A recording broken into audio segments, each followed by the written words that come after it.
Yang pertama itu adalah Nicholas Leonard, yang kalau aku pribadi sih manggilnya Kak Niko ya.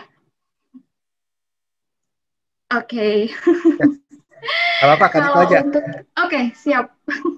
Kalau untuk Kaniko sendiri, kalau misalnya kita lihat dari slide-nya ini ya, pendidikan terakhirnya itu adalah dari Universitas Tarumanegara, menyelesaikan master degree-nya itu di bagian psikologi, dan dari sisi pengalaman ini udah cukup banyak ya. Mulai dari school counselor, sampai juga tetap menjadi school counselor di tempat yang berbeda. Yang terakhir sekarang itu ada di Ihtu School. Selamat malam semua. Oke, saya share screen.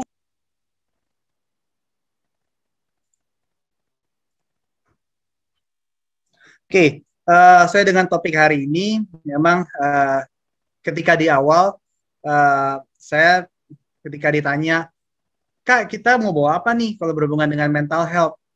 Nah, saya langsung kepikiran berhubungan dengan kondisi yang ada saat ini, berhubungan dengan kalimat ataupun dengan satu kata sifat, yaitu adalah cemas. Karena kondisi ini, terutama kondisi pandemik saat ini sangat berhubungan dengan kata cemas. Jadi kita pun mesti bisa, kita pun harus bisa memahami, kita ini kalau cemas di situasi saat ini normal nggak sih, atau sesuatu yang perlu kita uh, harus bagaimana, atau penanganan seperti apa, apakah kita perlu jadi panik, atau kalau kita harus bagaimana. Nah, dan kondisi saat ini pun akan memberikan banyak pressure bagi kita, baik dalam kondisi sehari-hari, baik dalam kondisi pekerjaan kita, bahkan kalau yang masih di dunia sekolah sekalipun, kondisi cemas pun ini menjadi satu hal yang menjadi sering kali kita temui. Nah, memang ketika uh, kita tidak bisa mengendalikan cemas, ini pun akan menjadi satu hal yang harus diwaspadai. Nah, ini kemarin ketika saya diajak untuk diskusi, ini menjadi satu hal yang perlu diangkat untuk bagaimana mempersiapkan ke depannya bagi adik-adik sekalian. Nah, sebelum kita lebih jauh tentang membahas tentang cemas itu satu normal atau enggak, ada satu hal yang perlu dikenali. Kamu itu kondisinya cemas atau takut. Nah, ini yang harus diwaspadai, karena cemas atau takut itu bisa berbeda. Satu hal yang bisa dikatakan serupa karena feelingnya, responnya, reaksinya hampir sama. Tapi cemas dan takut itu pun bisa menghasilkan sesuatu yang berbeda. Kalau kita lihat di sini, kalau di gambar yang pertama lorong, nah seringkali ketika kita dihadapkan dengan satu kondisi atau satu situasi kita harus berjalan di lorong yang seperti ini, kita selalu ada kepikiran, waduh, ini di depan ntar ada apa ya? Nanti kalau mati lampu bagaimana ya? Kalau gelap bagaimana? Ntar saya bisa hilang nggak? Saya bisa diculik ataupun saya bisa terjadi apa-apa. Nah, itu bisa terjadi dan kondisi seperti itu adalah kategorinya adalah cemas. Sedangkan ketika kita ditodong atau kita ketemu sama pencuri secara langsung yang menggunakan senjata api, nah, reaksi kita adalah takut ataupun ketakutan ataupun kalimat psikologi adalah fear. Ini pun merupakan hal yang wajar. Nah, yang membedakan apakah kalau misalkan dua-duanya sama berhubungan dengan respon negatif, bisa dikatakan ketakutan dan fear itu serupa tapi tak sama. Oke. Kalau ketakutan itu adalah reaksi terhadap bahaya tertentu yang dapat diamati dan terjadi pada saat ini. Artinya kalau kamu ditodong sama orang, nah kita bisa tahu, oh kita takut akan senjata itu, kita takut akan terjadinya bahaya. Nah, ketakutan ini itu adalah terjadi pada saat ini. Apa yang terjadi saat ini itulah yang memicu kamu untuk menjadi takut. Nah, bedanya kalau kecemasan itu lebih berhubungan dengan sesuatu yang ketakutan yang samar, sesuatu yang belum pasti ataupun tanpa objek, dan biasanya kecemasan itu berhubungan dengan apa yang akan terjadi masa depan. Contoh simpelnya, misalkan kalau kita mau naik pesawat, kalau kita mau naik pesawat, terus kita ketakutan, oh nanti akan jatuh, nanti akan terjadi malfunction ataupun menjadi masalah. Nah, itu disebutnya adalah kecemasan, anxiety atau anxiety, di mana hal itu belum tentu terjadi. tapi hanya ada di dalam pemikiran kita. Nah, inilah yang akhirnya bisa memicu kita untuk menjadi flight away atau kita menjadi berusaha menghindar karena kecemasan kita akan sesuatu yang belum ketakutan kita yang akan sesuatu yang belum pasti. Nah, sedangkan kalau kita sudah contoh kita naik misalkan contoh kita lagi naik kayak gondola yang berada di atas hanya seutas tali. Nah, kita takut akan jatuh, itu bisa terjadi. Nah, itu adalah suatu yang kejadian saat ini dan itu yang bisa membahayakan diri kita. Kedua-duanya itu bisa memicu yang namanya fight or flight. Di mana fight kita akan berusaha mencari solusi dan melawan atau mencari jalan yang terbaik, sedangkan kalau flight itu adalah menghindar. Kecemasan dan ketakutan bisa memicu antara fight atau flight. Nah, kecemasan juga mengacu pada keadaan emosional seperti kita sendiri ragu terhadap diri kita lagi ada kebosanan, kita lagi ada konflik mental, ada kekecewaan dan rasa malu. Nah, kecemasan ini berhubungan erat dengan faktor emosinya kita. Jadi kalau kitanya orang yang ragu, kita orang yang merasa kita memiliki banyak kekurangan, kita nggak bisa tampil kita tidak istilah kita banyak dicela orang, nah maka akan muncul kekhawatiran ataupun kecemasan yang memicu kita untuk menjadi ragu untuk mengambil suatu tindakan. Nah, yang tadi sistem fight or flight-nya itu kita cenderung bisa lebih banyak flight atau terbang. Artinya kita berusaha menghindar. Nah, ini yang mesti diwaspadai. Nah, kalau pertanyaannya, Kak, jadi kalau kecemasan itu atau cemas itu normal atau enggak sih? Jawabannya adalah simple. Kita merasa cemas itu adalah sesuatu yang normal. Yes, merasa cemas itu adalah normal. Jadi kalau kalian merasa cemas, itu bukan berarti kalian mengalami gangguan psikologis. Oke, cemas bisa dikatakan gangguan psikologis ketika ada hal-hal lain yang mengikuti. Nanti saya akan bahas lebih lanjut soal hal seperti itu. Tapi untuk saat ini kita harus pahami bahwa rasa cemas itu adalah hal yang normal. Kecemasan adalah emosi yang normal. Artinya adalah salah satu bentuk emosi yang setiap manusia miliki. Bahkan artis-artis sekalipun yang sudah tenar. Saya pernah membaca salah satu quotes dari Beyonce, di mana dia mengatakan bahwa setiap kali saya mau naik panggung atau saya mau tampil show saya akan sangat cemas. Saya akan cemas bagaimana hasilnya, bagaimana lightingnya, bagaimana soundnya, bagaimana suara saya. Nah, kecemasan itu adalah reaksi yang normal karena cara otak kita bereaksi terhadap kondisi stres atau kita bagaimana memperingatkan terhadap potensi bahaya di depan kita. Jadi itu adalah sesuatu yang normal. Dan kalau tadi mengutip tadi kata Beyonce, dia pun mengatakan bahwa ketika saya cemas itu adalah hal yang normal. Karena dengan adanya cemas, saya akan berusaha untuk memperhatikan setiap detail supaya tidak terjadi kesalahan. Nah, kalau saya tidak cemas, itu saya tidak normal. Ini pun yang menjadi salah satu alasannya cemas juga bisa menjadi salah satu pendorong yang memacu kita untuk berusaha lebih baik, berusaha untuk lebih hati-hati, dan berusaha untuk lebih waspada. Simpelnya begini, kalau kalian lagi berusaha menyeberangi jalan yang banyak mobilnya, dengan adanya rasa cemas, kalian berusaha untuk lebih hati-hati. Kalian akan berusaha lihat kiri atau lihat kanan. Apakah mobil yang lewat jalannya kencang atau tidak, ngebut atau tidak, apakah aman atau tidak. Nah, itulah yang akhirnya membuat kita berusaha mengambil satu tindakan yang bagaimana mengantisipasi supaya kita bisa berjalan sampai ke seberang tanpa terjadinya masalah ataupun kecelakaan. Nah, itu salah satu fungsi dari cemas, rasa cemas yang normal. Kita menyebutnya cemas yang adaptif. Sesuatu yang hal yang normal yang mendorong kita untuk menjadi lebih baik lagi, menjadi lebih waspada, menjadi lebih detail ataupun teliti terhadap sesuatu. untuk bisa mendapatkan hasil yang lebih baik. Nah, yang mesti diwaspadai, tadi saya menyebutkan ada yang mulai masuk ke gangguan disorder, adalah seperti ini. Kalau kondisinya adalah, kalau kita lihat skalanya ini, kalau kita lihat di low, moderate, sampai high, itu masih oke.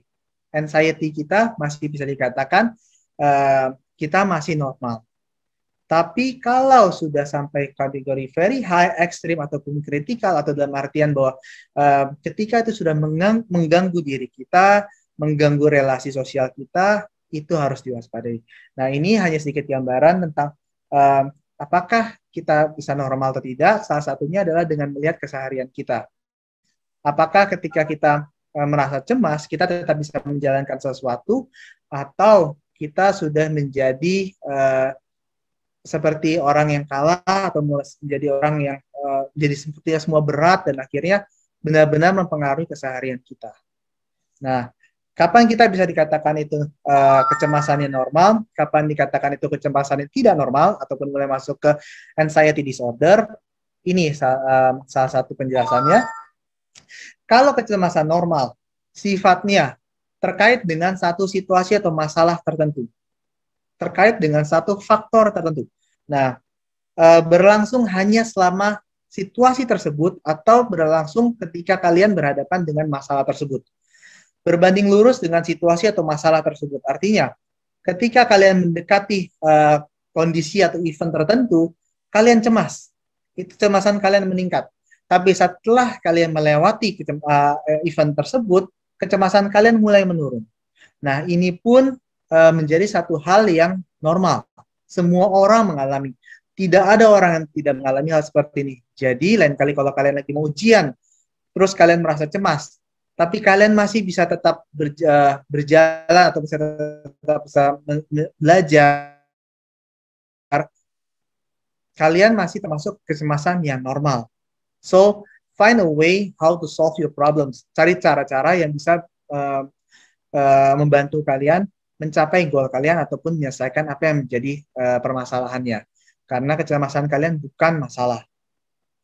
Merupakan tanggapan yang realistis terhadap masalah atau situasi yang realistis juga. Nah, bisa dikatakan sebagai mulai mengalami gangguan kecemasan atau anxiety disorder, itu adalah ketika kecemasan muncul secara tidak terduga tanpa alasan yang jelas. Kecemasan, respon yang kecemasan muncul sekalipun itu sangat kuat. Jadi jantung kita berdebar dengan sangat kuat, kita jadi seperti paralyzed, kita menjadi seperti shock dan nggak bisa melakukan apa-apa. Nah, ataupun juga mereka mengalami banyak kecemasan yang tidak realistis, seperti ketakutan akan besar tidak akan. Nah, contoh simpelnya yang tadi saya bilang, ketika kalian masuk ke mau naik pesawat, kalau kalian cemas, takut, bagaimana ya, tapi kalian masih bisa fight, berjalan dan menjalani semuanya itu, maka itu normal. Karena hampir semua orang, ketika kalian sampai di tahap begitu cemasnya, dari 2-3 hari sebelumnya kalian tidak bisa melakukan, kalian menjadi cemas, sesuatu menjadi akan, kalian bahkan mendekati hari H pun kalian menjadi over, yang kalian menjadi fail untuk melakukan. Bahkan setelah kalian masih merasakan hal yang sama, bisa ada kondisi di mana kalian harus mulai menemukan solusi yang terbaik. Kecemasannya pun bisa berlangsung, bahkan di situ bisa dikatakan sebagai, namanya adalah General Anxiety Disorder. Itu lebih ada berhubungan dengan kecemasan, dan berlangsungnya nggak sehari 2 hari, bisa 3-6 bulan baru bisa dikatakan sebagai general anxiety. Nah, kecemasan mungkin terasa itu tingkat, dan mereka mungkin menghindari situasi atau hal-hal yang ini dapat memicu gejala kecemasan. Nah, contoh simpelnya untuk berhubungan dengan gangguan kita misalkan, nah, ya otak kita harus langsung, aduh, hari ini pasti si A begini, si B begini, si C begitu, si D begitu. Belum tentu terjadi. Dan itu belum tentu sesuatu yang harus kalian cemaskan. Nah, akhirnya kecemasan itu memblok kemampuan kalian untuk relasi dengan orang lain, membuat kalian menjadi tidak berani untuk keluar, membuat kalian menjadi malas, ataupun menjadi atau saya skip, atau hari sakit aja. Atau contoh yang saya juga di beberapa yang saya dampingi klinik, mereka tidak mau datang ke sekolah karena ada salah satu siswa SMA, dia tidak mau datang ke sekolah karena dia memiliki bahwa teman-temannya itu mengejek dia, guru-gurunya ya, kepala sekolahnya membenci dia. Tidak ada satupun yang membenci ataupun mengejek dia. Bahkan teman-temannya dari sekolah senang untuk memberikan motivasi bagi dia. Bahkan guru-gurunya memberikan catatan untuk dia mengejar. Mereka mau anak ini supaya terus bisa gabung bersama. Tapi yang tidak wajar, akhirnya itu yang memblok diri dia untuk melangkahkan. Ini yang mesti diwaspadai. Anak ini dikatakan sebagai sebuah kecemasan. Nah, ini jadi simpelnya waspada kalau sudah berlangsung waktu yang lama, muncul tanpa ada bahaya yang nyata, fisik yang berlebih, mempengaruhi pola kehidupan kamu sehari-hari, dan membahayakan diri, dan terakhir mengganggu relasi hubungan dengan orang lain. Nah, ini yang mesti secara ringkas. Kalau kamu masih dalam waktu ketika kamu menghadapi masalah tersebut, fine, itu bukan masalah, itu memang kamu cemas, kamu cari solusi bagaimana kamu bisa menangani. Oke. Nah, ini sedikit aja tentang tipe-tipe gangguan kecemasan ini. Kan depannya, terutama adik-adik, coba belajar tentang psikologi. Karena kalian akan mempelajari hal seperti ini, dan kalian bisa memiliki kemampuan untuk membantu menangani orang-orang dengan gangguan kecemasan. Karena saat ini sangat banyak orang yang membutuhkan. Nah, tadi saya bilang GAD, Generalized Anxiety Disorder, atau gangguan kecemasan umum, ditandai dengan perasaan cemas, khawatir, atau takut berlebihan pada hampir semua hal dan sulit terkontrol setidaknya. Ini beberapa gejalanya, seperti kamu jadi susah tidur, kesulitan untuk berkonsentrasi, khawatir berlebihan terhadap hal-hal kecil, bahkan detak jantung yang jadi terlalu dan menjadi over, ada juga muncul keringat dingin. Ini bukan karena kamu lagi olahraga, no, tapi ini tanpa ada sebab. Misalnya adalah kamu bangun pagi, kamu tangan kamu bisa basah, kamu jadi cemas, kamu ketakutan. Nah, ini maksudnya adalah diri. Oke. Nah, ada lagi yang namanya gangguan panic disorder. Kamu merasa ketakutan mendadak, intens, gejalanya kurang lebih sama seperti generalized anxiety disorder, serangannya kamu tanpa tahu kamu kayak, kenapa ya? Atau kamu bisa ketakutan. Kecemasan kamu itu membuat kamu tidak bisa melakukan apapun. Nah, ini yang mesti diwaspadai. Seringkali alasan jelas, biasanya gejalanya tidak sebanding dengan tingkat bahaya yang ada. Jadi kamu terlalu waspada. Jadi akhirnya menimbulkan panic attack. Panic ini juga sering disebut sebagai panic attack, tapi yang munculnya nggak cuma sekali selesai, tapi sekali, ntar mungkin beda. Terus interval sering. Nah, dan ini yang bahayanya adalah sekali kamu sudah kena panic disorder, kalau kamu tidak ada penanganan yang sesuai atau tidak ada penanganan yang tepat, hanya kapan biasanya menjadi panic disorder berikutnya. Nah, ini secara cepat aja, ini sosial, kamu yang SMA itu ini masuknya gangguan kecemasan sosial, di mana dia ada lagi gangguan spesifik, fobia spesifik itu lebih karena fobia tertentu. Nah, uh, ya simpelnya untuk yang pencegahan, pertama adalah belajar untuk bisa menerima diri kamu, menghargai diri secara positif. Semakin negatif pikiran kamu, semakin kamu merasa tidak memiliki sesuatu, kamu merasa atau merasa rendah, besar kemungkinan kamu terserang yang namanya anxiety. Tapi semakin kamu percaya diri, tetap kamu lebih ke arahnya adalah kamu okay? Mulai mengembangkan pemikiran positif. Jadi kalau ada masalah, kamu bukan lagi tapi kamu belajarnya adalah apa yang bisa saya lakukan untuk mencari solusi yang terbaik menghadapi masalah ini. Dan lagi, aduh, nggak mungkin saya akan gagal. Ketika kamu melakukan, kamu punya persepsi atau pemikiran negatif, you're blocking yourself. Kamu mulai membatasi diri kamu. Nah, pertahankan pola makan sehat, cukupi pola tidur yang sehat, sama temukan penyakit sesuai untuk mengekspresikan kecemasan Anda. Jadi, kalau kamu suka melukis, go ahead, silakan melukis. Kamu suka bermain alat musik, go ahead, silakan main alat musik. Tapi yang saya lebih menyarankan juga untuk bisa sharing lah. Jadi salah satu pencegahan. Kak, kalau saya sudah masuk anxiety, tapi belum sampai ke anxiety yang disorder, apakah harus datang ke, atau saya harus bagaimana? Tangan anxiety bisa yang dikatakan medis, sama yang dikatakan medis, tapi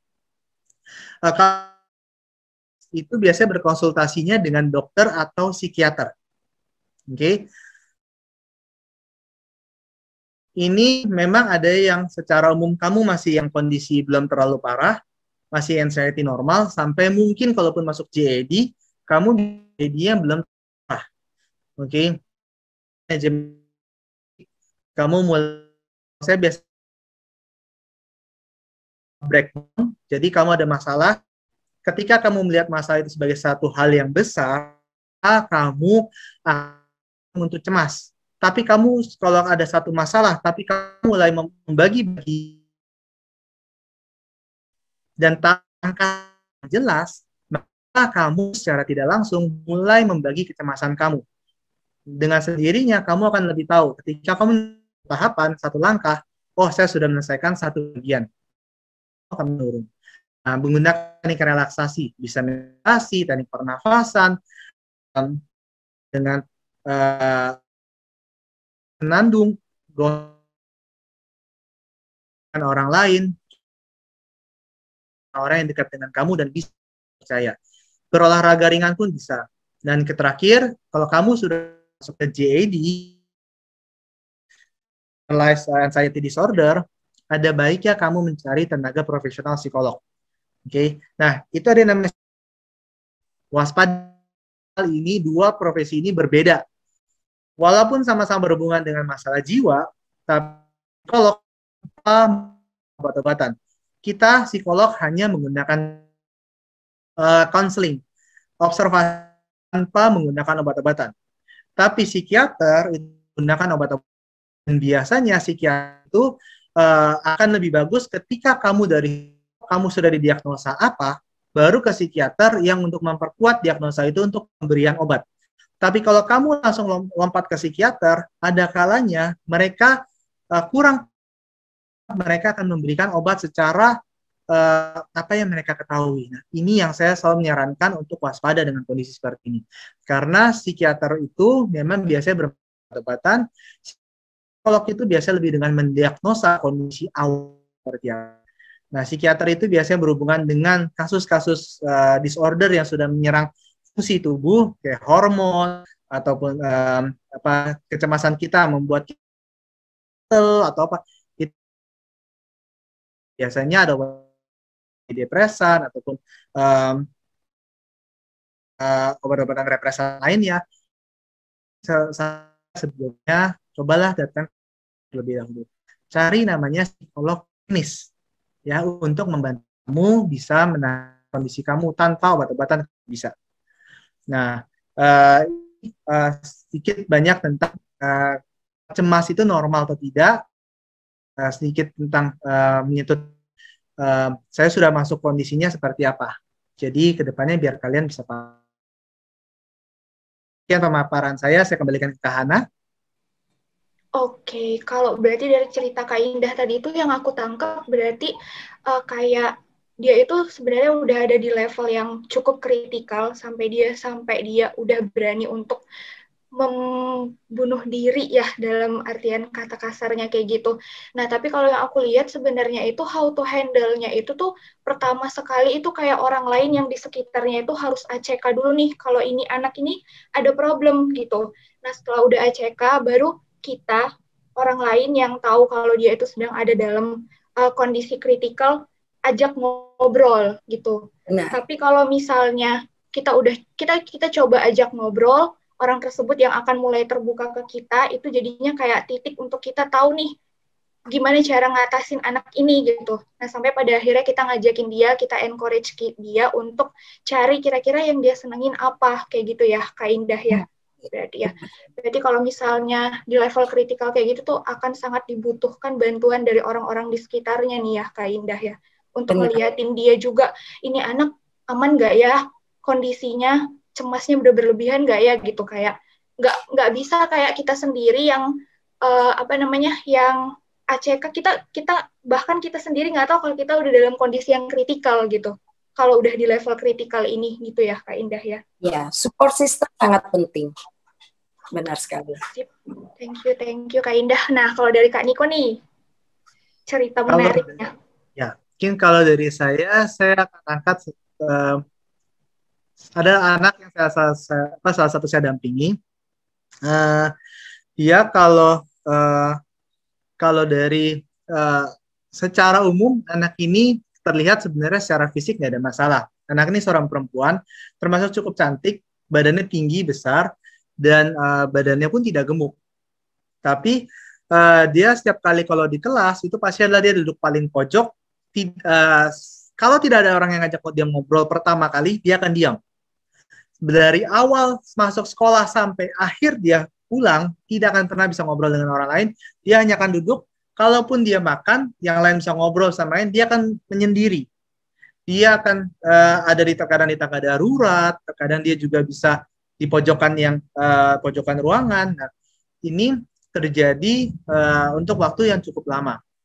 Dan sampai satu ketika dia bertemu dan dipertemukan dengan saya, sampai awalnya dia pun sama, tidak mau ngobrol, tidak mau bicara. Jadi ketemu sama saya, kita berdua duduk, dia cuma diem sambil ngeliat ke bawah, dan dia akan selalu ketika saya tanya sesuatu cuma menganggukkan kepala atau menggelengkan kepala, sampai akhirnya setelah berapa kali pertemuan saya udah ngobrol sama dia, barulah dia terbuka, dan dari situ pun dia menjelaskan bahwa dia sangat cemas dengan banyak hal. Dia cemas dengan apa yang teman-temannya pikirkan tentang dia. Dia cemas dengan kalau dia dapat nilai jelek, orang tuanya kecewa. Orang tuanya akan menjelek-jelekan dia, atau orang tuanya pasti akan bahkan sampai ada konsep di mana orang tuanya membuang dia. Nah, dia sangat ketakutan, dia sangat cemas, jadi dia hidup dalam kecemasan. Jadi yang namanya senyuman, namanya kebahagiaan itu tidak ada sama dia, karena dia pressure-nya adalah persepsi orang-orang, pemikiran akan diri dia sendiri, dan itu akhirnya memberikan kecemasan yang berlebihan bagi dia. Nah, kondisi ini pun tidak hanya berhenti ketika dia cuma menyendiri ataupun dia menghindar dari orang lain, tapi sampai ada momen di mana akhirnya dia mengakui bahwa dia sudah memotong pergelangan tangannya, kakinya. Dia pernah satu kali datang, dia berusaha menutupi pinggangnya dia karena dia tidak sengaja memotong terlalu dalam sampai itu berdarah-darah. Nah, di situ dia cemas, dan itu yang akhirnya berdampak pada semakin banyak kecemasan yang membuat dia menjadi pressure dia. Nah, ketika itu pun penanganannya bagaimana? Saya hanya minta dia simple. saya minta dia tuliskan 5 hal yang menurut dia positif dari diri dia. Setiap kali pertemuan saya cuma, oke, pertemuan pertama saya minta kamu, goal kita ada 5 hal yang menurut kamu adalah paling bagus. Jadi saya minta dia untuk mulai menemukan 5 hal yang menurut dia paling bagus. Nah, secara bertahap dia mulai melihat, oh diri saya, dia secara fisik dia nggak ada masalah. Dia pintar nari, dia pintar nyanyi, dia orang tuanya ternyata sangat mensupport dia. Nah, dia pun secara kemampuan kecerdasan pun tidak rendah. Nilai dia pun bagus. Nah, secara bertahap dia mulai bisa melihat diri dia secara lebih positif, dan saya pun juga meminta dia, coba ketika kamu ada muncul satu ketakutan, misalkan kamu takut teman kamu berkata apa terhadap kamu, kamu datang ke dia, kamu bisa bertanya secara langsung, hai, gimana sih menurut kalian tentang aku? Kalau seandainya itu negatif, tanya apa yang menurut kalian bisa jadi lebih baik atau bagaimana. Dan secara bertahap dia memiliki kepercayaan diri lebih tinggi. Dia tidak sampai menggunakan obat-obatan, tapi ketika dia mulai secara bertahap lebih bisa melihat positif, dia bisa menemukan cara relaksasi yang tepat, manajemen stres yang tepat, dan support yang paling salah satu yang penting adalah support dari lingkungan. Orang tua dan teman-teman yang mulai mensupport dia secara positif secara bertahap. Anak ini sekarang sudah lulus dari S1-nya di US, dan dia sekarang pun muncul sebagai salah satu presenter. Jadi bukan lagi yang menghindar serba ketakutan, tapi sekarang dia selalu mengatakan I need to fight my own anxiety. Saya harus melawan kecemasan saya. Nah, jadi dia selalu berusaha untuk ada fight or flight, dia akan selalu berusaha untuk mencari apa solusinya untuk bisa fight. Nah, itu sih dari saya. Oke, Kak Niko.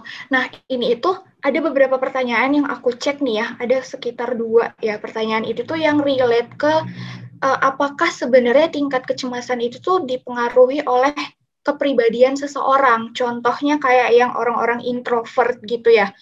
Ini nih yang paling bawah. Sifat seseorang itu introvert, gimana solusinya biar mudah untuk bersosialisasi dengan orang lain atau bukan jadi orang yang aneh. Itu yang pertama, yang relate ke orang introvert. Terus yang kedua tadi itu juga ada pertanyaannya, apakah sebenarnya kepribadian seseorang itu seperti contohnya orang-orang yang introvert, itu lebih mudah cemas orangnya, kayak gitu. Mungkin ini dijawab sama Kak Niko dulu kali ya. Boleh. Kalau tadi pertanyaannya, kalau sifat seorang introvert itu apakah bisa memicu untuk mudah cemas? Jawabannya bisa ya dan bisa juga tidak. Artinya memang itu menjadi salah satu faktor yang bisa menentukan atau mempengaruhi. Tapi kalau lingkungannya pun mendukung secara positif, maka kecemasan itu bisa dia handle. Nah, yang menjadi pertanyaan adalah introvert itu apakah dia 100% menarik diri dia, atau dia introvert yang masih mau bercerita tapi hanya ke orang-orang tertentu. Kalau introvertnya yang totally introvertnya akhirnya dia tidak mau keluar dia tidak mau ketemu dengan orang lain, bahkan orang tua sendiri pun dia tidak percaya, atau dia tidak punya teman yang dekat sama sekali, itu bisa mempengaruhi sekali. Karena konsepnya adalah kecemasan dia tidak bisa disalurkan. Jadi dia hanya setiap kali ada kecemasan dia simpan sendiri, dia keep, dan makin lama lapisan itu akan makin tebal. Itulah yang akan menjadi pressure bagi diri dia sendiri ke depannya. Tapi kalau dia introvert masih bisa bercerita ke orang tua, lingkungannya pun masih mendukung, mau mengangkat dia, walaupun dia introvert, itu masih bisa diatasi. Kak Niko, tapi kalau misalnya dia ada di level yang introvert dan dia tidak bisa sharing ke orang lain gitu ya Kak ya. Nah, gimana sih cara yang paling efektif, yang paling baik supaya dia bisa bersosialisasi nih dengan orang lain gitu? Oke. Kalau dia misalkan dalam kondisi introvert yang parah, memang itu mesti ada bantuan orang lain untuk bisa membantu dia pertama adalah menyadari kondisi diri dia, dan bagaimana bisa mengkaitkan dengan satu lingkungan atau satu teman-teman yang baru bagi dia. Nah, jadi dia bisa lebih ada satu pendorong dia. Karena cenderungannya yang introvertnya parah, mereka cenderung untuk mereka dan dari orang lain, ya, internal motivasi dari mereka sendiri, cenderung mereka nggak akan keluar. Oke. Thank you, Niko. Semoga pertanyaan-pertanyaan tadi terjawab ya, teman-teman. Terus selanjutnya itu di sini itu mengalami toxic relationship sampai akhirnya saya selalu menyalahkan diri saya. Padahal saya sadar ketika bersama dengan dia, saya tidak menjadi diri sendiri. Wah, ini tuh udah kisah percintaan sih ini kayaknya. Coba kita tanya dari sisi laki-laki dulu nih, dari Kak Niko. Dari Kak Niko gimana responnya untuk kecemasan yang seperti ini? Kalau menurut saya, kalau yang kondisi kayak pacaran ataupun sampai sudah toxic relationship seperti ini dan dia menyadari bahwa ini tidak sehat, pertanyaan saya simpel. Dia mau bawa hubungan ini kemana? Karena kalau dari awal sudah tidak sehat, ke depannya ini pun akan membahayakan bagi diri dia dan pasangan. Nah, apakah kondisi ini pernah dia diskusikan dengan pasangannya dia atau tidak? Kalau didiskusikan dengan pasangan dan akhirnya malah negatif, ini pun harus diwaspadai. Oke. Dan kalau saya pun menyarankan adalah coba tanyakan ke teman ataupun keluarga dekat kalau kondisi relationship mereka sudah termasuk toksik atau belum, atau misalnya parah, untuk second opinion nggak ada masalah. Untuk bisa membantu untuk bagaimana kita melihat dengan persepsi yang lebih positif.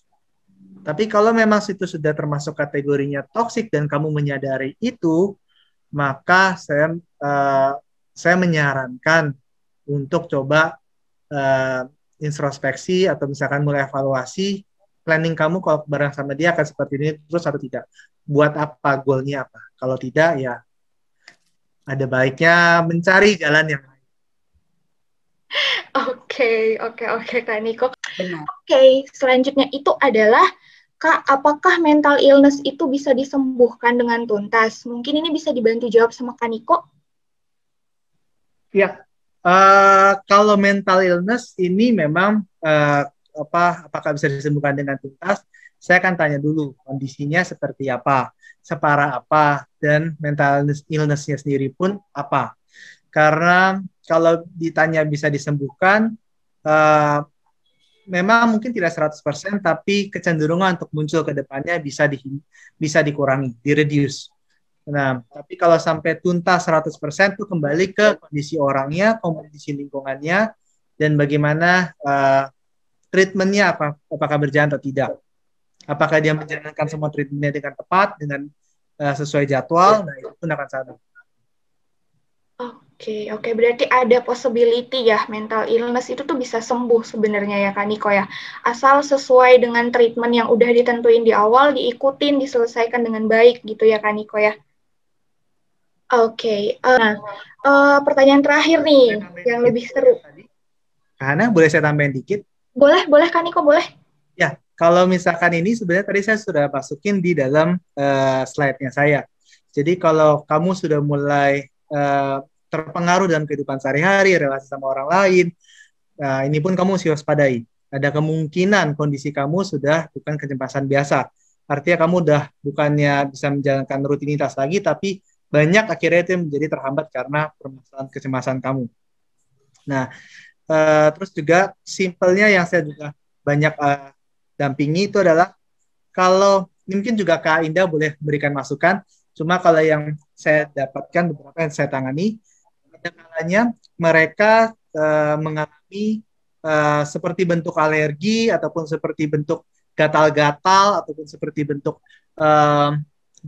kondisi apa. Jadi secara fisik tuh ada kayak luka yang bisa misalnya sudah dikasih obat tapi kok nggak sembuh-sembuh.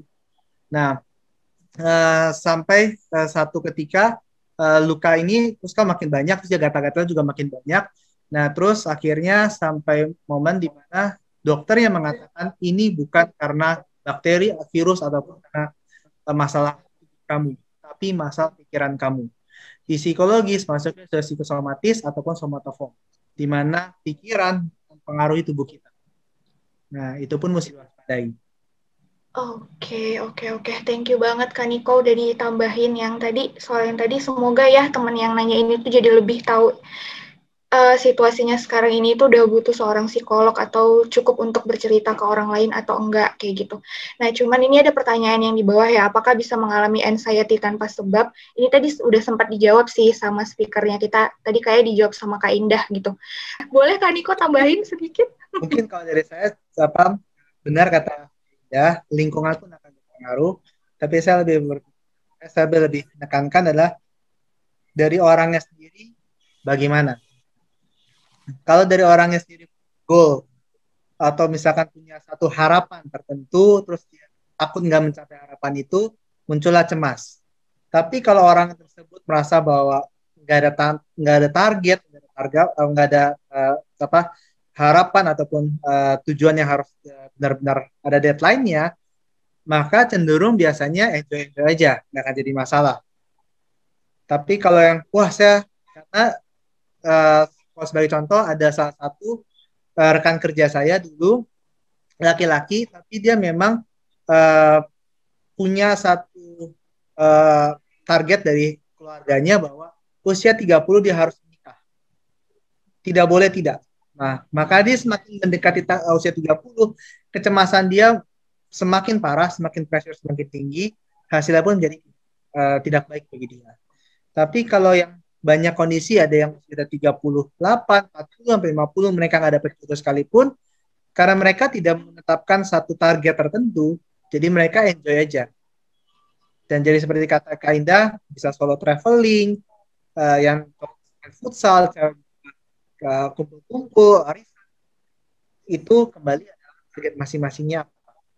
Jadi kalau ditanya normal nggak, saya tidak akan mengatakan sesuatu normal, tergantung dari harapan kamu apa. Target kamu. Oke. Berarti ini kayaknya yang nanya udah punya target, ditargetin sama keluarganya nih. Umur sekian harus nikah ya, nggak boleh enggak gitu. Thank you banget Kak Indah, udah ditambahin ya topik tentang relationship itu kayak memang cukup menarik ya. Kayak yang tadi Kak Indah bilang kayak nggak bakalan selesai nih kalau misalnya kita dalamin lagi ya kan. Oke, akhirnya nih ya Kak, semua pertanyaan-pertanyaannya udah kita coba jawab dari teman-teman partisipan hari ini. Semoga apa yang di-sharing sama Kak Indah, sama Kak Niko itu bermanfaat untuk teman-teman semua yang hadir di sini. Even aku percaya dari sisi Kak Indah dan Kak Niko sendiri juga pastilah pernah ngerasain cemas kayak gitu kan ya. Semua orang normal lah untuk merasakan cemas kayak gitu. Nah, nggak berasa waktu kita sudah di penghujung. Seru banget, insightful banget, thank you banget buat sharingnya Kak Indah dan Kak Niko. Kayak yang tadi aku bilang, semoga semuanya bermanfaat untuk teman-teman yang hadir di sini. Nah, sebelum aku tutup, aku pengen kasih sedikit yang aku pribadi tadi sempat catat dari hasil sharingnya kita ya, mungkin buat teman-teman juga. Apapun masalah yang lagi kita hadapin sekarang maupun nanti yang akan ada di depan, merasa cemas itu wajar selama dalam porsi yang tepat. Coba untuk selalu berpikir positif dan tetap berusaha mencari cara how to handle dan yang paling penting adalah belajar untuk sharing dengan orang-orang terdekat supaya kita bisa sampai pada titik yang bahagia, karena hati, pikiran yang positif dan bahagia itu bisa membuat kita jauh dari cemas yang berlebihan. Jadi carilah hal-hal sederhana yang bisa membuat diri kita bahagia. Apa itu? You know yourself better than others. Jadi untuk kita semua, stay safe dan stay happy dengan cara yang sederhana.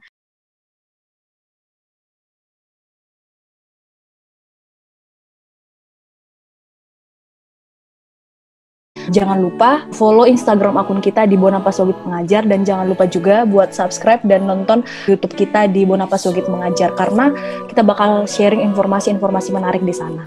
So, sekian dari kami. Terima kasih.